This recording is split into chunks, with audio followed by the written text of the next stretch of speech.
Plus one seat പ്രതിസന്ധിയിൽ സമരത്തിനിറങ്ങിയ SFIക്ക് മന്ത്രി V ശിവൻകുട്ടിയുടെ പരിഹാസം. ഇത്രയും നാൾ വെറുതെ ഇല്ലേ എന്നും ഇനി സമരം ചെയ്ത് ഒന്ന് ഉഷാറാക്കട്ടെ എന്നുമായിരുന്നു മന്ത്രിയുടെ പരിഹാസം. സീറ്റ് കാര്യത്തിൽ SFIക്ക് മനസ്സിലാക്കാത്ത കാര്യങ്ങളുണ്ടെങ്കിൽ നാളത്തെ ചർച്ചയിൽ മനസ്സിലാക്കിപ്പിക്കാമെന്നും മന്ത്രി പ്രതികരിച്ചു.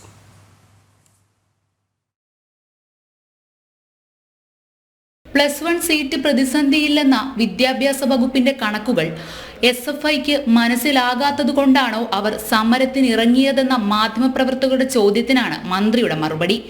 SFIക്ക് എല്ലാം മനസ്സിലാകണമെന്നില്ലല്ലോ എന്നും അവർ എന്താണ് മനസ്സിലാക്കിയതെന്ന് അറിയില്ലെന്നും മന്ത്രി പ്രതികരിച്ചു. ഇത്രയും നാൾ വെറുതെ ഇരുന്നതല്ലേ എന്നും ഇനി സമരം ചെയ്ത് കുറച്ച് ഉഷാറാകട്ടെ എന്നും മന്ത്രിയുടെ പരിഹാസം. അവർ സമരം മുദ്രാവാക്യം വിളിച്ച് തളർന്ന് പോയതിന് ശേഷമാണല്ലോ ഞാൻ അവിടുന്ന് പോയത്. അപ്പോൾ അതുകൊണ്ട് സമരം ചെയ്യാനുള്ള അവകാശം എല്ലാവർക്കും ഉണ്ടല്ലോ, അത് ചെയ്തോട്ടെ.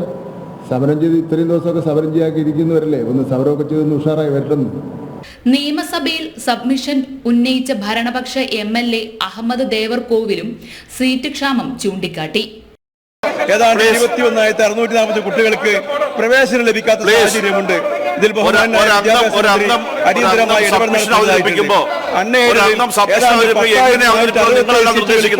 ഒഴിഞ്ഞു കിടക്കുന്ന ആ സീറ്റുകളെ കുറിച്ച് കൂടി പരിഗണിച്ചുകൊണ്ട് കുട്ടികൾക്ക് പഠിക്കാനുള്ള സംവിധാനം ഉണ്ടാക്കണമെന്ന് സൂചിപ്പിച്ചു.